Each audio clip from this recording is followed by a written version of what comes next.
Si Barbie Forteza ay nagdiriwang ng kanyang ika-27 kaarawan at ipinagdiriwang niya ito sa pamamagitan ng isang matapang na photoshoot. Ang aktres ng Pulang Araw ay nagulat ang lahat sa isang mapangahas na photoshoot kung saan suot niya ang isang bejeweled bra at denim jeans at ang kanyang ulo ay pinalamusyan ng korona na akma sa kanyang kasuotan.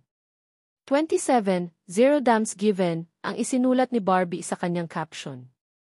Ang kapuso primetime princess ay tuluyan ng pumapasok sa kanyang queen era, ngayon na siya ay 27 at ipinapakita niya ito sa lahat. Tingnan ang birthday photoshoot ni Barbie Forteza.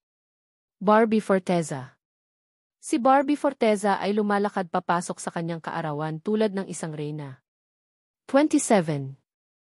Ipinanganak noong Hulyo 31, 1977, siya ay kakalawang taon lamang. Reyna.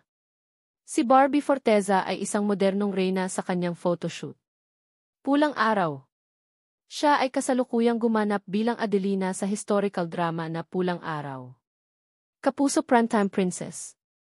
Inamin niya na ang Pulang Araw ang pinaka-emotionally challenging na role na kanyang nagawa. Masasabi ko rin na ito, yung pinakamabigat at emotionally challenging for me kasi unlike yung previous projects ko. Ito kasi inspired GS true events. Hango siya sa totoong kasaysayan natin. Sabi ni Barbie kay Nelson Canlas sa 24 Oras. Mga pagbati sa kaarawan. Ang tunay na kasintahan ni Barbie Forteza na si Jack Roberto ay nagbahagi ng isang taos-pusong mensahe para sa aktres. Happy birthday, mahal ko! Gusto ko lang sabihin sa'yo na deserve mo lahat ng meron ka ngayon, di lang ako ang makakapagpatunay ng dedikasyon at passion mo sa lahat ng ginagawa mo. Kaarawan. Maligayang kaarawan, Barbie.